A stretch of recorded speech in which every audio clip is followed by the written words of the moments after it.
Hello viewers, नमस्कार। आप सभी का स्वागत है पाथफाइंडर्स बाय अनअकैडमी आईएएस के यूट्यूब चैनल पर। तो आप सभी रेड फोर्ट के ब्लास्ट के न्यूज़ को ज़रूर फॉलो कर रहे होगे friends, because everyone wants justice at this moment. और सबकी यही एक्सपेक्टेशन है कि जल्द से जल्द जिन्होंने भी ये हरकत किया है उनको सज़ा हो। और भारत सरकार जो है वो भी एक्शन में आते हुए दिख रही है। मिनिस्ट्री ऑफ होम अफेयर्स ने ये पूरा मामला अब एनआईए को सौंप दिया है। होम मिनिस्टर अमित शाह की अब सेकेंड बैठक है और उसमें तमाम कैबिनेट के लोग भी शामिल होने जा रहे हैं। क्योंकि सबसे बड़ा सवाल है कि अभी तो रेड फोर्ट में हुआ है, क्या कहीं और ब्लास्ट हो सकता है?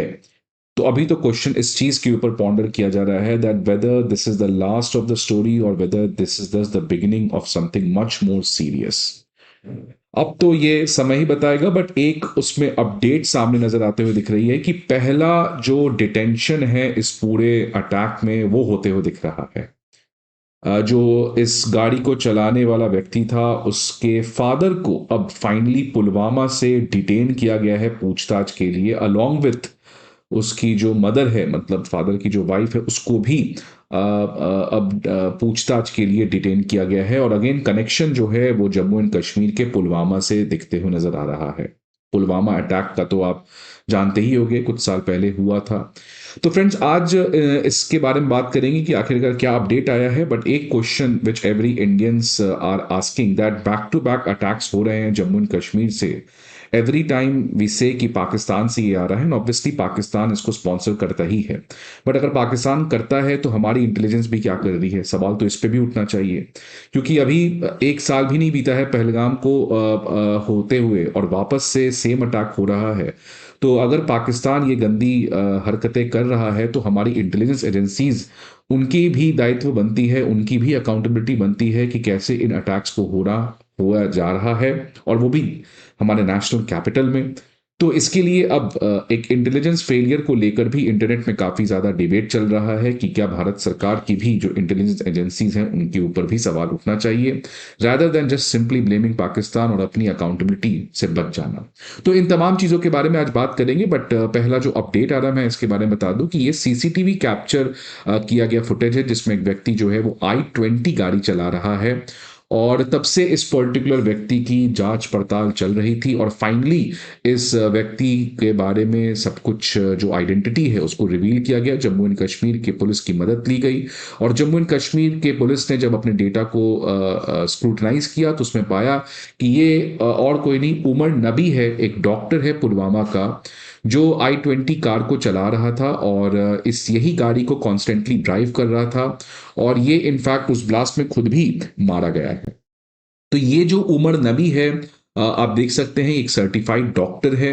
इनफैक्ट एमबीबीएस किया है इसने state college of Jammu and Kashmir से। 1989 इसकी डेट ऑफ बर्थ है। तो ये एक क्लासिक एग्जांपल है। मैंने इसके पहले भी वीडियो बनाया था, लोन वोल्फ टेरर अटैक। और लोन वोल्फ में एक और चीज आप ऐड कर दें, व्हाइट कॉलर टेरर अटैक। तो ये बहुत ही एक इंटरेस्टिंग, एक रेयर, एक यूनिक फिनोमेना देखने को मिल रहा है। बिकॉज अभी तक तो आप एक ऐसे व्यक्ति से एक्सपेक्ट कर सकते हैं कि वो टेरर अटैक करे जो लेस एजुकेटेड है, बट यहाँ पे a person holding even a prestigious degree like MBBS doing such kind of thing which surely indicates कि it's a much more serious thing which has happened. तो अब इस उमर नबी के जो पिता हैं गुलाम नबी भट्ट, इनफैक्ट इनको अब फाइनली अरेस्ट किया गया है। पुलिस इन पुलवामा जो है जम्मू एंड कश्मीर में इनको अरेस्ट की है अभी जस्ट रिसेंटली। और इनके घर पे भी तलाशी ली जा रही है और इनके पिताजी से पूछताछ की जाएगी। साथ ही साथ जो गुलाम नबी भट्ट है, उनकी जो वाइफ है, उनको भी पूछताछ के लिए पुलिस जो है पुलवामा की ले गई है। और साथ ही साथ डीएनए टेस्ट भी अब उनकी वाइफ का होने जा रहा है, जिससे ये पता चल सके कि ये जो व्यक्ति हैं उमर नबी, वो इन्हीं के बेटे हैं कि नहीं है। तो जम्मू एंड कश्मीर की जो पुलिस है अब एक्शन में आते हुए दिख रही है, बिकॉज ये कनेक्शन जो है अब केवल दिल्ली तक सीमित है या इसके कनेक्शन कहीं और तक है।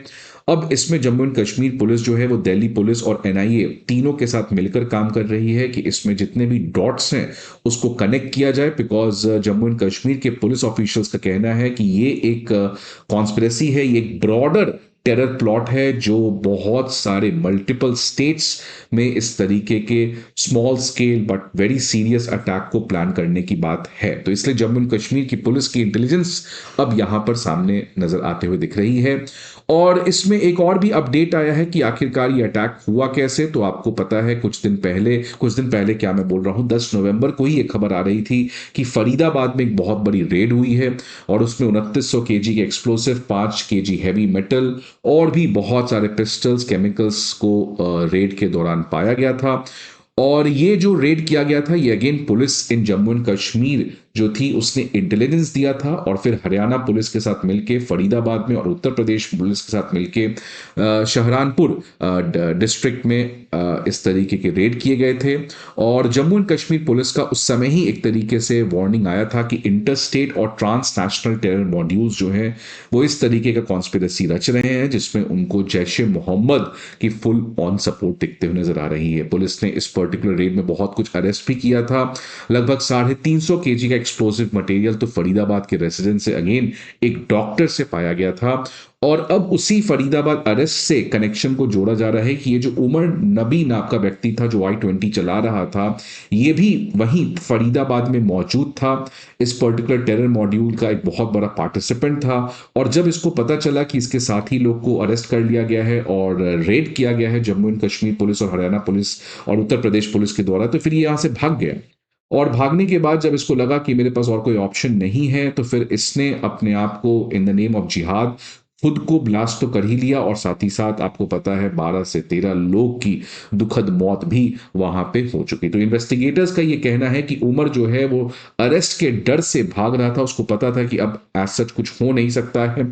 तो उसके पास जितने भी ऐसे एक्सप्लोजिव मटेरियल थे उसको ही इसने यूज करके सोचा कि क्यों ना कुछ एक सिग्निफिकेंट इम्पैक्ट को किया जाए। अब इसमें ऑलरेडी जैश ए मोहम्मद की रोल यहाँ पे कंफर्म होते हुए दिख रही है इस फिदायीन अटैक के बारे में। लेकिन सवाल उठता है फ्रेंड, जैसे मैंने पहले भी कहा कि इंटेलिजेंस फेलियर ऑब्वियसली यहाँ पे क्लियर कट दिखते हुए नजर आ रहा है, क्योंकि अब तो गाड़ी की जो रूट है उसको भी ट्रैक किया है कि कैसे बदरपुर बॉर्डर से वो गाड़ी एंटर करता है, गाड़ी की चेकिंग क्यों नहीं होती है, जब ऑलरेडी इस तरीके की घटना फरीदाबाद में हुई थी। ऐसा नहीं कि केरल में हुई थी या तमिलनाडु में हुई थी कि इसका कनेक्शन नहीं लगाया जा सकता। जब सब कुछ इतने प्रॉक्सिमिटी में थी तो गाड़ी की चेकिंग क्यों नहीं चल रही थी। तो अब ऑब्वियसली इंटेलिजेंस फेलियर के ऊपर सवाल तो उठता है। ऑब्वियसली इंडिया जैसे कंट्री में इंटेलिजेंस और 140 करोड़ की देश, इतनी कॉम्प्लेक्स देश, इसमें ऐसी अटैक, छोटी सी अटैक ना हो, इसको रोकना भी बहुत मुश्किल है, no doubt. But yes, intelligence failure यहाँ पे हुआ है, और जिसकी भी यहाँ पे अकाउंटेबिलिटी है उसकी अकाउंटेबिलिटी यहाँ पे जरूर तय करनी चाहिए। क्योंकि आपको मैंने एक पहले लास्ट वीडियो में बताया कि रेडिट की कैसी एक पोस्ट थी जिसमें एक बच्चे जो 12th क्लास का स्टूडेंट था उसने यही चीज बताया था कि पुलिस वहां पे काफी ज्यादा मौजूद थी रेड फोर्ट के इलाके में, मतलब इंटेलिजेंस तो थी, बट डिस्पाइट दैट हम लोग इस अटैक को रोकने से में अनसक्सेसफुल रहे हैं। अब प्राइम मिनिस्टर मोदी का आपको पता है पहले स्टेटमेंट आया है इस अटैक के बाद, जहां पर उन्होंने कहा है कि एक बहुत बड़ी कॉन्स्पिरेसी है और अब भारत सरकार इस कॉन्स्पिरेसी को सॉल्व करने में लगी हुई है। और कॉन्स्पिरेसी इसलिए और सीरियस हो जाता है बिकॉज कुछ दिन पहले ही इंटेलिजेंस एजेंसीज लगातार इस तरीके की वार्निंग दी भी थी कि हफीज सईद जो है अब बांग्लादेश के थ्रू भारत को अटैक कर सकता है।